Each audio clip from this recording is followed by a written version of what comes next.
Innal hamdalillah, segala puji bagi Allah Subhanahu wa taala. Nahmaduhu wa nasta'inuhu wa nastaghfiruh. Hanya kepadanya kita selalu memuji, meminta pertolongan serta bertaubat dari dosa-dosa kita. Wa na'udzu billahi min syururi anfusina. Dan hanya kepada Allah pula kita meminta agar dijauhkan dari keburukan-keburukan diri kita. Wa min sayyiati a'malina, dan dari segala dosa yang pernah kita lakukan. May yahdihillahu fala mudhillalah. Barang siapa yang telah Allah berikan petunjuk maka tidak akan pernah sesat selamanya. Wa may yudlilhu fala hadiyalah. Dan barang siapa yang telah Allah sesatkan maka tidak akan mendapatkan petunjuk selamanya. Asyhadu an la ilaha illallah wahdahu la syarikalah wa asyhadu anna Muhammadan abduhu wa rasuluh. Saya bersaksi tiada Tuhan yang berhak disembah kecuali Allah, dan Muhammad benar-benar hamba juga utusannya. Qala Allah Ta'ala, Allah mengingatkan dalam kitabnya, Ya ayyuhalladzina amanu taqullaha haqqa tuqatihi wa la tamutunna illa wa antum muslimun. Hai sekalian orang-orang yang beriman, bertakwalah, hanya patuh dan tunduklah kepada satu-satunya pencipta segala sesuatunya, yaitu Allah, baik yang di langit, di bumi, yang di kedalaman lautan. Sebenar-benar patuh dan tunduk, dan jangan pernah kalian meninggal dunia kecuali dalam keadaan Islam. Di ayat yang lain Allah pun berfirman, qala Allah Ta'ala, Ya ayuhan nasu taqu rabbakum alladhi khalaqakum min nafsin wahidah wa khalaqa minha zawjaha wa batha minhuma rijalan katsiran wa nisaa wattaqullaha alladhi tasaaluna bihi wal arham innallaha kana 'alaikum raqiba. Hai sekalian manusia, sekali lagi bertakwalah, hanya patuh dan tunduklah kepada Allah, yang halal yang ia halalkan, yang haram yang ia haramkan, yang telah menciptakan kalian dari jiwa yang satu yaitu Adam alaihissalam, dan telah menciptakan dari jiwa yang satu istrinya Hawa alaihissalam, dan telah banyak memberikan keturunan laki-laki juga perempuan dari keduanya. Sekali lagi bertakwalah kepada Allah dan jagalah hubungan silaturahim, sesungguhnya Allah senantiasa mengawasi kalian. Di ayat yang ketiga, qala Allah Ta'ala, Ya ayyuhalladzina amanu taqullaha wa qulu qawlan sadida yuslih lakum a'malakum wa yaghfir lakum dhunubakum wa may yuti'illaha wa rasulahu faqad faza fawzan 'azima. Hai sekalian orang-orang yang beriman, sekali lagi bertakwalah, hanya patuh dan tunduklah kepada Allah dan ucapkan kalimat yang benar. Niscaya Dia akan memperbaiki amal-amal perbuatan kalian, mengampuni dosa-dosa kalian. Barang siapa yang mentaati Allah dan Rasulnya, sesungguhnya dia telah mendapatkan kemenangan yang besar. Amma ba'd, fa inna asdaqal hadithi kitabullah. Kita tahu sebaik-baik rujukan umat Islam dalam segala lini kehidupan mereka, terutama ibadah, adalah kitabullah, Al-Quran. Wa khair hadyu Muhammadin sallallahu alaihi wa sahbihi wasallam. Dan sebaik-baik petunjuk setelah Al-Quran adalah petunjuk baginda Nabi besar Muhammad sallallahu alaihi wa sahbihi wasallam. Wa syarrul umuri muhdatsatuha, dan seburuk-buruk perbuatan dalam ibadah tidak punya rujukan dari keduanya.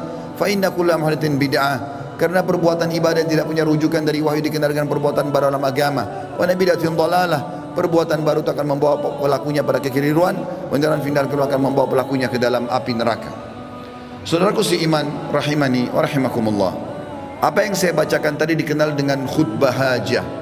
Baginda Nabi besar Muhammad sallallahu alaihi wasallam tidak pernah menemukan momen-momen penting, di antaranya khutbah Jumat, dua khutbah hari raya Idul Fitri dan Idul Adha, juga pada saat akan mengirim pasukan atau dalam momen-momen yang lainnya pun, kecuali beliau selalu mengingatkan umat Islam agar memahami 3 ayat pentingnya patuh dan tunduk kepada Allah yang sudah saya bacakan tadi, dan juga bagaimana mereka dalam ibadah kembali kepada wahyu Al-Quran dan Sunnah. Kesempatan ini teman-teman sekalian, saya akan menyampaikan sebuah judul, Wahai Muslim, kematian sedang mengejarmu. Ada satu fenomena teman-teman sekalian yang kita semua bisa lihat di depan mata kita, yaitu masalah kematian. Risalah ini akan kami sampaikan kepada orang yang sehat dan sakit, orang yang kaya dan juga miskin, para pemimpin dan masyarakat, orang cerdas dan juga orang yang bodoh, laki-laki dan perempuan, anak kecil ataupun orang dewasa. Ingatlah saudaraku, kita akan mengakhiri kehidupan dunia ini. Ada batas waktu di mana kita semua akan meninggalkannya. Semua yang kita kumpulkan dari rumah yang mewah, kendaraan yang kita banggakan, pasangan hidup, apa saja dari pakaian, bahkan perlengkapan dan pernak-pernik kehidupan ini, semuanya akan ditinggal. Pasti kita akan meninggalkannya. Nabi SAW bersabda dalam sebuah hadis yang sahih, kalau anak Adam meninggal dunia, akan ikut bersamanya ke kuburan tiga, keluarganya, hartanya, dan amalnya, serta akan pulang dua, keluarganya akan pulang. Secinta-cintanya seorang istri pada suaminya, pasti dia tidak akan pernah menginap di kuburan itu, dia akan pulang. Cinta-cintanya seorang suami pada istrinya juga tidak akan tinggal menemani istrinya di kuburan. Orang tua dengan anak, teman dengan temannya, bawahan dengan atasannya, semuanya akan meninggalkan kuburan tersebut. Begitu juga dengan harta, mobil semewah apapun hanya diparkir di pagar kuburan, setelah itu akan dibawa pulang menjadi warisan. Yang tinggal bersama kita hanya satu, amal kita yang selama ini selalu kita lalaikan. Mikrofon masjid dengan keras, panggilan dari Allah, hayya 'alas shalah, hayya 'alal falah, ayo salat, ayo menuju kepada kemenangan, kita lalaikan. Orang miskin yang mengetuk-ngetuk kaca mobil di sebelah rumah orang miskin tidak makan, mengulurkan tangannya, lalu syaitan membisikkan kuping kita mengatakan orang itu masih muda, masih kuat, lalu kita mengiyakan syaitan sehingga kita tidak mengeluarkan sedekah tersebut. Al-Quran hanya menjadi hiasan, berbangga-bangga dengan kertasnya, dengan sampulnya yang bagus, penerbitnya yang dikenal, atau yang bestseller yang dijual di pasar-pasar. Bukan lagi berfungsi sebagai ayat-ayat Allah, peringatan yang harus dibaca dan jadi prinsip hidup, hanya menjadi sebuah kenangan saja. Begitu juga dengan orang tua yang dilupakan, hanya kena jabatan yang sudah naik, harta yang sudah mulai melimpah, memiliki pasangan yang cantik, anak-anak yang banyak, sehingga orang tua di kampung halaman dilupakan. Telepon pun hanya setahun sekali. Tidak ada lagi kejar pahala dan surga dari kedua orang tua. Padahal seorang salafus saleh pernah menemukan salah satu orang tuanya meninggal, lalu dia menangis terisak-isak. Kemudian murid-muridnya menanyakan, kenapa anda menangis? Kata dia, sungguh satu pintu surga sudah tertutup untukku, maka tertinggal satu lagi. Dan sekian banyak fenomena dalam kehidupan kita yang kita lalaikan, saudaraku seiman. Dengarkan dan renungi baik-baik bagaimana Allah mengingatkan dalam kitabnya tentang masalah hari pulang ini. Yang pertama disebutkan di dalam Al-Quran surah Al-Baqarah ayat 281. Allah berfirman, dan kekal ditilawakan oleh orang-orang beriman sampai hari kiamat. A'udzu billahi minasyaitonir rajim. Wattaqu yawman turja'una fihi ila Allah, thumma tuwaffa kullu nafsin ma kasabat wa hum la yudhlamun. Takutlah kalian, persiapkanlah diri kalian, fikirkanlah baik-baik, masuk semua dalam makna wattaqu. Hati-hatilah kalian dengan hari di mana kalian akan dikembalikan kepada Allah. Kemudian setiap jiwa akan diberikan balasan dan laporan dari amal-amalnya, baik ataupun buruk, dan mereka tidak akan dizalimi sedikit pun. Kalau hari ini teman-teman kita melihat seseorang kerabat kita, teman sejawat kita, partner bisnis kita dibungkus dengan kain kafan dan meninggal, dan kita mengantar ke kuburan sebagaimana mungkin itu sudah pernah kita lakukan, maka satu waktu nanti kita yang akan diantar. Teman-teman sekalian masih malas sholat, sholatlah teman-teman sebelum anda disolati oleh orang-orang. Banyak orang meninggalkan saf pertama masjid, padahal itu keutamanya sangat besar, tapi dia menunggu dia akan disolati di saf pertama pada saat meninggal dunia. Ini kerugian, penyesalan akan datang terakhir, saudaraku seiman. Dalam ayat lain Allah berfirman dalam surah Al-Baqarah ayat 48, A'udzu billahi minasyaitonir rajim. Wattaqu yawman la tajzi nafsun an nafsin syai'a wa la yaqbalu minha syafa'atun wa la yu'khadhu minha 'adlun wa la hum yunsarun. Hati-hatilah kalian, perhatikan baik-baik, renungi baik-baik, kata Allah, hari di mana tidak ada lagi jiwa bisa membantu jiwa yang lain, dan tidak akan diterima lagi rekomendasi-rekomendasi, pertolongan-pertolongan, dan juga tidak akan pernah ada yang bisa memenangkan. Di dalam ayat yang lain juga Allah mengingatkan surah Luqman, surah nomor 31 dalam Al-Quran ayat 33. A'udzu billahi minasyaitonir rajim. Ya ayyuhan nas, ya ayyuhan nas ittaqu rabbakum wakhshaw yawman la yajzi walidun an waladihi wala mauludun huwa jazin an walidihi syai'a inna wa'dallahi haqqo fala taghurrannakumul hayatud dunya wala yaghurrannakum billahil garur. Artinya, hai sekalian manusia, wahai manusia, Allah panggil. Dan saya ingatkan lagi di atas mimbar ini, Allah memanggil semua kita tanpa mengenal sukunya, bangsanya, jabatannya, status sosialnya, ataupun laki-laki dan perempuan, muda ataupun tua. Allah mengatakan, wahai manusia, takutlah kalian kepada Tuhan kalian dan khawatirlah terhadap hari di mana tidak akan ada lagi pertolongan, tidak ada orang tua bisa menolong anaknya, dan tidak lagi anak-anak bisa menolong orang tuanya. Sesungguhnya janji Allah pasti benar. Jangan kehidupan dunia melalaikan kalian, dan jangan sampai kalian terlalaikan. Allah subhanahu wa ta'ala mengingatkan di ayat yang lain, surah Al-Muzammil, surah nomor 39 ayat 17 sampai 19. Allah berfirman, a'udzubillahi minasyaitonir rajim. Fa kaifa tattaquna in kafartum yawman yaj'alul wildanu shiba. Bagaimana kalian bisa memungkiri hari di mana anak kecil pun bisa menjadi tua tiba-tiba? As-sama'u munfatirum bih, pada hari kiamat nanti maka langit-langit pun akan pecah. Kana wa'duhu maf'ula, dan itu janji Allah pasti akan terjadi. Inna hadhihi tadhkirah, ini adalah peringatan yang sangat bermanfaat. Faman syaa'a attakhadha ila rabbih sabila, siapa yang berakal maka dia segera mengambil jalan menuju ke Tuhannya.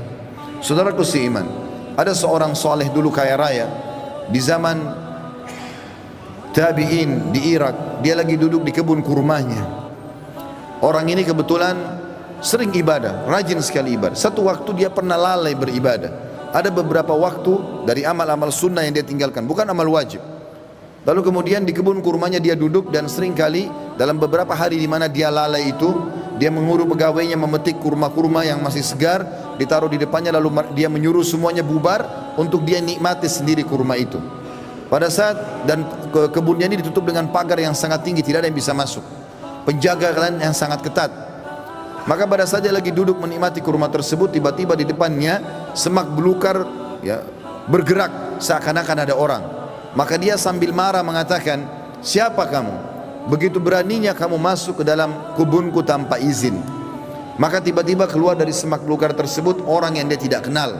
Lalu orang itu mengatakan, sesungguhnya aku adalah sosok yang tidak butuh izin untuk datang ke tempat siapapun. Aku sosok yang selalu ditakuti oleh seluruh raja-raja dan orang-orang yang membongkok atau menyombongkan diri. Aku sosok yang selalu kalau datang tidak pernah terlambat dalam menyelesaikan urusanku. Maka tiba-tiba orang soleh dan kaya ini menundukkan matanya yang tadinya melotot karena merasa marah, tiba-tiba dia ketakutan. Lalu dia mengucapkan kalimat, apakah Allah masih memberikan aku kesempatan untuk kembali? Maka dia pun, orang itu pun mengatakan, masih ada beberapa waktu untukmu, maka bertaubatlah. Tiba-tiba orang itu menangis, kemudian dia angkat kepalanya, orang yang tadi menyampaikan berita itu sudah hilang. Teman-teman sekalian, kita tidak butuh menunggu kita sakit masuk ke ruangan ICU baru mati. Kita juga tidak butuh teman-teman sekalian untuk menjadi tua dan ubanan semua rambut kita baru kita meninggal dunia. Kita tidak butuh tiba-tiba teman-teman stroke ataupun tubuh kita melemah atau kulit kita keriput baru kita meninggal dunia. Berapa banyak anak kecil yang masih muda pada saat ajalnya datang semuanya meninggal dunia. Mati fenomena yang tidak bisa kita menghindar darinya. Perhatikan baik-baik, Allah berfirman di dalam surah Al-Imran, surah nomor 3 ayat 185. A'udzu billahi minasyaitonir rajim. Kullu nafsin dha'iqatul maut wa innama tuwaffawna ujurakum yaumal qiyamah. Faman zuhziha 'anil nari wa udkhilal jannata faqad faz.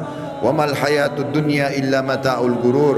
Semua yang bernyawa pasti merasakan kematian, dan mati adalah terlepasnya ruh dari jasad seseorang dan pindahnya dia ke alam abadi akhirat sana.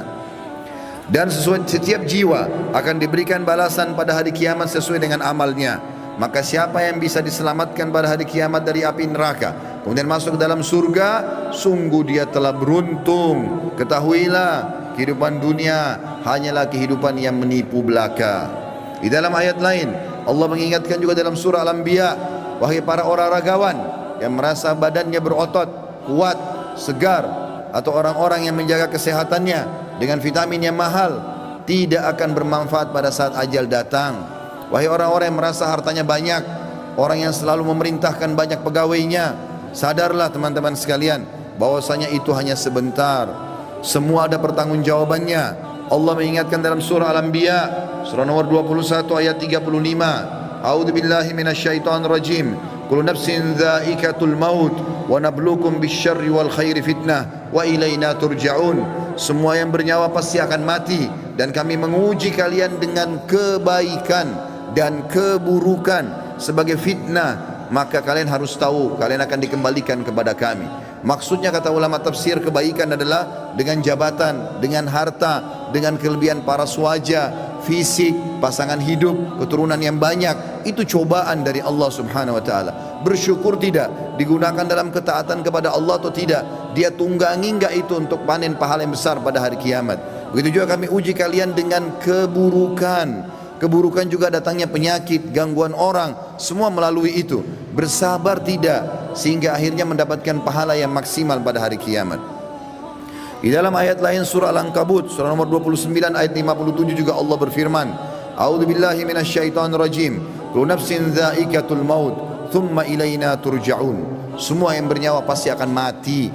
Sekuat apapun dia, sehebat apapun dia sembunyikan dirinya dalam sebuah bangunan yang besar, pasti dia akan mati dan akan dikembalikan kepada kami. Di dalam ayat lain Allah lebih jelas lagi menekankan masalah itu dalam surah An-Nisa. A'udzubillahi minasyaitonir rajim. Aynama takunu yudrikkumul maut walau kuntum fi burujim musyayyadah.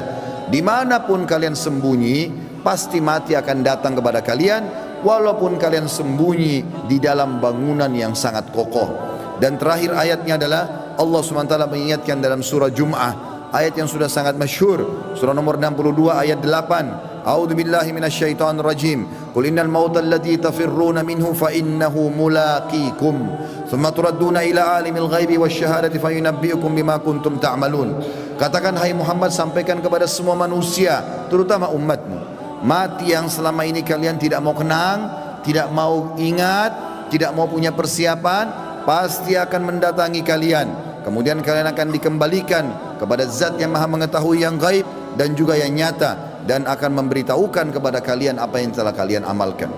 Saudaraku seiman, ingat, ruangan ICU di rumah sakit hanya 2 atau 3, dan orang yang sedang berobat di rumah sakit lebih sedikit jumlahnya daripada orang yang berjalan di sebelah rumah sakit. Di pinggir jalan lebih banyak, artinya lebih banyak orang meninggal yang tidak sakit. Hati-hati, berapa banyak orang yang muda, masih anak-anak sudah dipikul di geranda jenazah. Sadarlah teman-teman sekalian, mati ini kalau selalu dikenang, dia akan jadi pengontrol dalam kehidupan. Maka kita hanya selalu tahu yang kita nikmati yang halal, yang kita kerjakan yang diperintahkan oleh Sang Pencipta Allah, dan semua yang haram, bahkan yang makruh pun akan ditinggalkan. Mati adalah pengawas yang sangat baik. Makanya kata Nabi SAW dalam sebuah hadis, kafa bil mauti dzakira, cukuplah mati itu akan menjadi peringatan bagi orang-orang.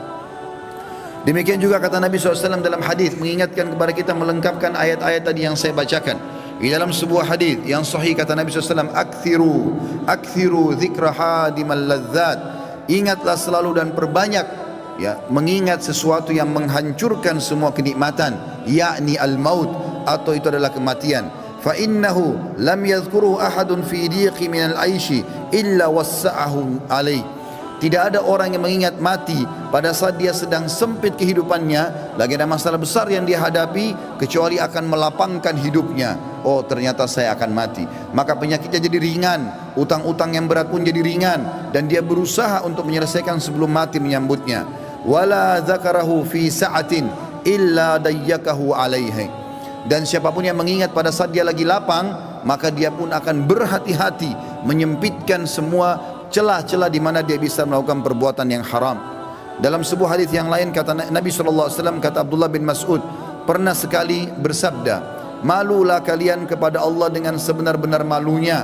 Kata Abdullah bin Mas'ud, kami malu kepada Allah ya Rasulullah. Kata Nabi SAW, bukan itu yang aku maksudkan, tetapi siapapun yang berusaha benar-benar menjaga kepalanya dan apa yang ada di isinya, dan juga perutnya dan apa yang akan dia masukkan, beserta juga menjaga lisannya dan meninggalkan perhiasan dunia ini yang haram, yang tidak Allah halalkan, dia berusaha mencari yang haram, maka dia telah malu kepada Allah dengan sebenar-benarnya. Dan Nabi SAW, teman-teman sekalian, pernah mengantar jenazah atau melihat ada jenazah diantar oleh para sahabat. Kemudian Nabi SAW menanyakan, apa yang mereka kerjakan? Lagi ngerumun. Kata para sahabat, menggali kuburan ya Rasulullah, akan masukin jenazah. Maka kata para sahabat, tiba-tiba kami lihat Nabi SAW bersegera ke sana. Kemudian duduk di depan liang lahat tersebut, lalu meletakkan lutut beliau ke tanah. Lalu saya pun datang, kata Al-Bara' ibn Azib radhiyallahu anhu, perawi hadis ini, saya pun datang lalu menanyakan, kenapa ya Rasulullah? Maka saya melihat Nabi SAW tidak menjawab dan meneteskan air mata sampai tanah itu basah. Lalu beliau mengatakan, wahai saudara-saudaraku, untuk ini kalian harus punya persiapan. Hasan Basri rahimahullah, seorang ulama tabi'in, pernah mengantar jenazah. Lalu dia berzikir. Sambil berzikir, ada seorang anak muda di sebelahnya bertanya kepadanya, lagi ngantar jenazah, wahai imam, kalau imam itu kita kiai sekarang, wahai imam, kenapa anda berzikir? Sampaikan kepada saya, bukankah kita lagi ngantar jenazah? Kata beliau, wahai anak muda, berzikir ya, atau diamlah, karena sungguhnya yang sedang kita antar sudah tidak bisa berzikir lagi. Juga Uwais Al-Qarni pernah berkata, wahai penduduk Kufa, salah satu tabi'in yang masyhur, yang kata Nabi SAW, afdal tabi'in adalah Uwais Al-Qarni, seorang yang sangat saleh dan berbakti pada ibunya. Dia mengatakan, wahai penduduk Kufa, kota yang dia meninggal di sana, sesungguhnya kalau kamu sedang tidur, kamu sedang berbantalkan kematian. Oleh karena itu, kalau kamu masih sempat bangun, maka ketahuilah kau satu waktu tidak akan bangun lagi. Begitu juga dengan Al-Lubaydi. Al-Lubaydi ini seorang tabi'in yang menyeriwayatkan tentang Abu Ishaq rahimahumullah. Dia mengatakan, aku selalu melihat Abu Ishaq mengeluarkan dari kantongnya sekertas-kertas, selalu membaca, setiap habis sholat dibaca sama dia. Saya tidak pernah nanya selama hidupnya, dan pada saat dia meninggal, saya pun mendapatkan kertas itu di kantongnya, lalu saya membaca. Ternyata isinya adalah, wahai Abu Ishaq, perbaguslah amalanmu, sesungguhnya ajalmu telah dekat. Wahai Abu Ishaq, perbaguslah amalmu, sesungguhnya ajalmu sudah dekat. Saudaraku seiman, sebagai penutup dalam khutbah ini bukan bermaksud menakut-nakuti, tetapi kita harus sadar sebagai seorang muslim, salah satu rukun iman kita iman kepada hari kiamat, rukun iman yang kelima, dan rentetannya adalah mengetahui kematian akan datang, mengetahui adanya alam barzah, dan juga kita tahu akan ada pembangkitan hari kiamat dan ditimbang amal baik dan amal buruk, serta juga akan ada surga dan neraka. Ini penentuan terbaiknya adalah pada saat sekarang kita masih hidup. Jangan terus-menerus lalai. Cukuplah yang telah berlalu. Kata para ulama, kalau yang berlalu adalah kebaikan, bersyukurlah dari amal soleh. Kalau perbuatan buruk, maka bertaubatlah. Kalau seandainya yang sedang kamu lakukan, kalau kamu masih hidup hari ini, perbaikilah amalmu hari ini, dan hari esok kau hanya bisa membuat program. Oleh karena itu teman-teman sekalian, hati-hatilah dengan masalah-masalah seperti ini. Sebaiknya setiap muslim harus sadar, memperbanyak mendalamkan ilmu agama dan beramal soleh, serta bertobat dari dosa-dosanya. Aqulu qawli hadza, saya sudah mengucapkan perkataan ini, wa astaghfirullah li wa lakum, dan saya beristighfar kepada Allah dan mengajak jemaah istighfar kepada Allah. Innahu huwal ghafurur rahim, sesungguhnya dia maha menerima tobat hamba-hambanya dan juga maha pengasih.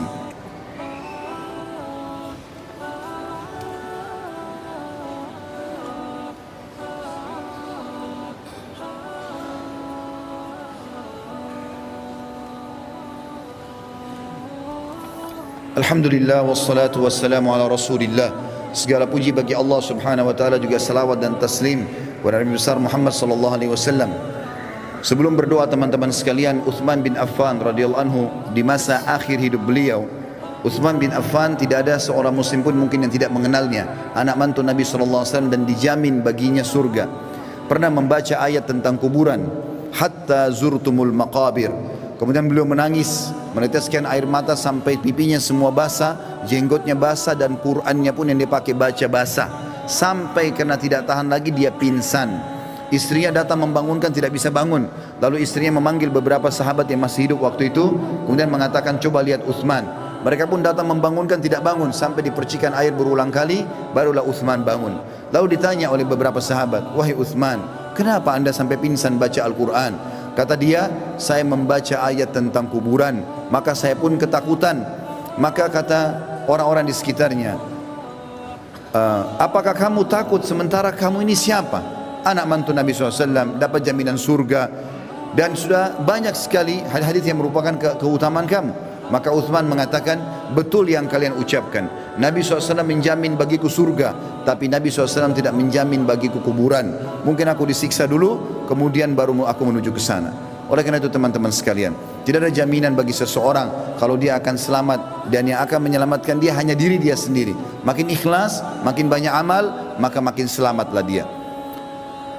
Ada hadis Nabi SAW tentang hari Jumat, dua buah hadis yang memerintahkan kita untuk berdoa. Yang pertama teman-teman sekalian adalah hadis riwayat Imam Muslim. Kata Nabi SAW, hari Jumat ada waktu pasti diterima doa. Dan itu kata Nabi SAW, kejarlah pada saat imam atau khatib sedang duduk di khutbah kedua sampai diiqamahkan solat. Makanya semua khatib-khatib di mimbar kaum muslimin pasti berdoa di khutbah kedua, karena tahu itu waktu mustajab. Dalam hadis yang lain riwayat An-Nasa'i, kata Nabi SAW, Jumat 12 waktu, dari subuh sampai maghrib. Tidak ada seorang muslim yang berdoa di 12 waktu itu kecuali diijabah oleh Allah, dan perbanyak doa selepas asar sampai terbenam matahari. Maka jangan sia-siakan dua waktu ini. Sekarang kita hadirkan hati dan fikiran kita untuk berdoa kepada Allah Subhanahu wa taala, semoga Allah kabulkan. Dan sebentar selepas asar sampai menjelang maghrib, maka berdoalah dan sampaikan hajatmu hai saudaraku kepada Tuhanmu, karena Tuhanmu Maha Pengampun dan Maha penerima taubat hamba-hambanya.